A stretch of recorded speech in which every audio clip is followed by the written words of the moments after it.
প্রেম এবং মোহ। আত্মেন্দ্রিয় প্রীতি ইচ্ছা তারে বলে কাম, কৃষ্ণেন্দ্রিয় প্রীতি ইচ্ছা ধরে প্রেম ও নাম। একথা আছে পূর্ণ চরিতামৃতে। যুগ পরিবর্তনে যদি রচনাংশটির আধুনিকীকরণ করে সত্যের উপস্থাপন করতে হয়, তবে বলা যায় মহৎ প্রীতি ইচ্ছা ধরে প্রেম ও নাম।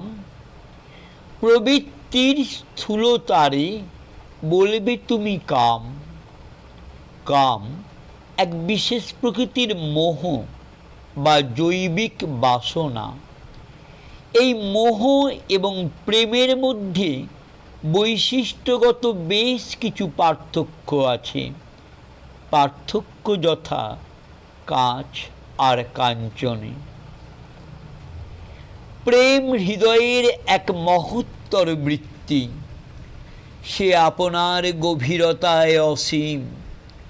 অন্তরের দহনে প্রেমের শক্তি উজ্জীবিত হয়।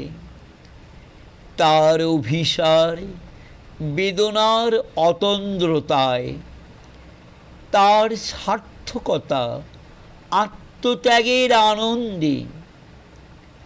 আর মোহ তার সর্বশক্তি প্রয়োগ করে জৈবিকতার চরিতার্থতায়, ভোগের তৃপ্তিতে। আপনার ঊর্ধ্বে যে এক শুভ্র লোকের অস্তিত্ব আছে, তাতে তার স্বীকৃতি নেই।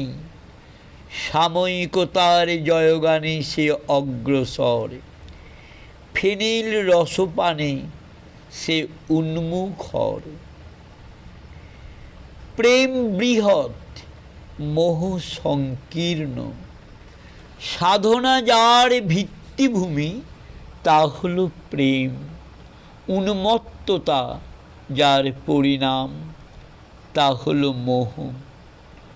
সত্যের বরণ করতে প্রেমের কুণ্ঠা নেই, আর ছলনাই মোহের পাথেয়। প্রেম বর্ষার অভিসার সম, আর মোহ বসন্তের উন্মাদনা তুল্য। প্রেমকে যদি শিউলিকাশ সুরভিত সোনালি রৌদ্রালোকিত সৌন্দর্যের সাথে দেখি, তবে মোহ যেন মলিন স্যাঁতস্যাঁতে জলাভূমি। প্রেম পূজার স্বগোত্র, মোহ ভোগলিপ্সার নামান্তর। মানস উপচারে আরতি প্রেম, মোহ ইন্দ্রিয়ের দাসত্ব। সংযমের সিঁড়িবাহী প্রেমের উত্তরণ, আর মোহ ঘটায় চেতনার অধঃপতন। অসংযমের ঘূর্ণাবর্তে ঘটে আবর্তন।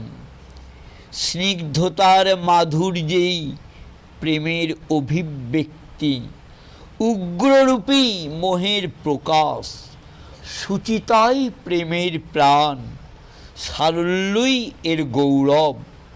উচ্ছৃঙ্খল সলিপিল পথেই মোহের চলন, কপটতাই মোহের আভরণ।